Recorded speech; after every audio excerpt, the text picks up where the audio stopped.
Oh, this video is long overdue. So let's jump right into it.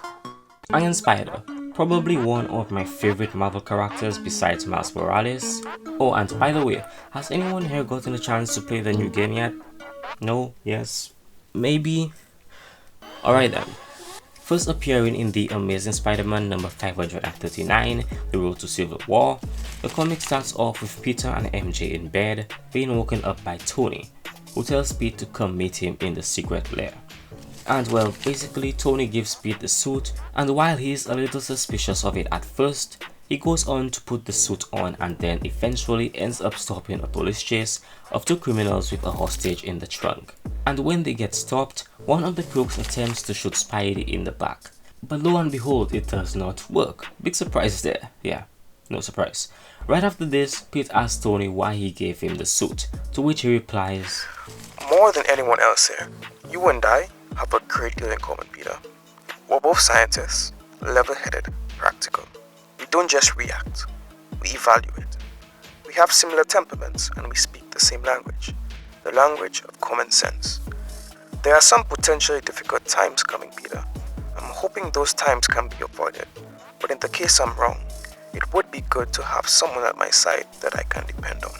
The whole creation of the Iron Spider suit was brought up by the death of Spider-Man in previous issues, and him mysteriously being reborn, and Tony being cautious and trying his best to keep Peter safe in the future. There's a lot to get through with the Iron Spider suit being in use, so if you want to follow the story, I recommend you read issues 529 to 531 to start off. But the important thing about these are what we see from the suit during these 3 issues. In issue number 529, Tony tells Peter, "I've incorporated mesh webbing that can allow you to glide for short distances. Heat-resistant Kevlar microfiber that can resist against small caliber bullets." Hence the previous being semi-impervious to bullets, but not completely bulletproof in every regard. "Built-in fire, police and emergency scanners, audio and visual amplification, including infrared and ultraviolet. Carbon filters in the mouth area to keep out toxins, and a short-range GPS microwave communication system, all routed through a computerized control system in the titanium chest piece."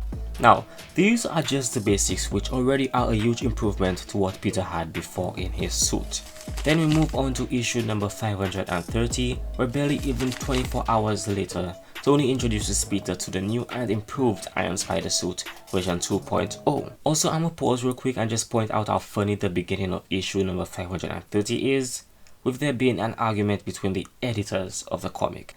I just love that. But yeah, back to the suit. Right after this small bit, Tony gives Pete a rundown of his new improvements. "I've adjusted the fabric so it uses a liquid metal nanofiber that can more or less disappear when not needed." Which I'll just say now, that's super cool and also similar to Tony's last suit from Avengers Infinity War to Endgame. Also, I did a video on that new suit about a year ago, so go give it a watch if you want to know how that one works. But yeah, back to the video. "You can wear it underneath your ordinary clothes and not have to worry about it. It responds to neurochemical impulses, so all you have to do is think it there and it'll be there. The nanofiber can also conform to other styles you've affected over the years. The suit can also blend into a variety of backgrounds. The darker the background, the better the camouflage. But I've saved the best part for last. Now, without moving your arms, think that you want to reach out and pick something up." And boom, we see the Spidey arm limb things, which, important to note, there is a big change from the comics to Infinity War and Endgame, where there is one added limb, which I kind of prefer that design, to be honest. The rest of the comic is pretty standard stuff.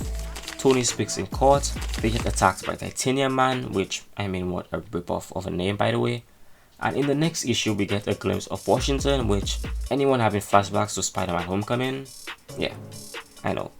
We get to see Peter use up a few of the cool gadgets that we just went through, which was really cool to check out, and also find out that Titanium Man was paid by Tony to attack, but that's a story for another video. Oh, maybe we can do a video on Titanium Man, who knows. Also, for those who are wondering, the use of the Iron Spider suit goes far beyond issue number 531, so if you're curious, go ahead and check it out. Enjoy a little comic reading.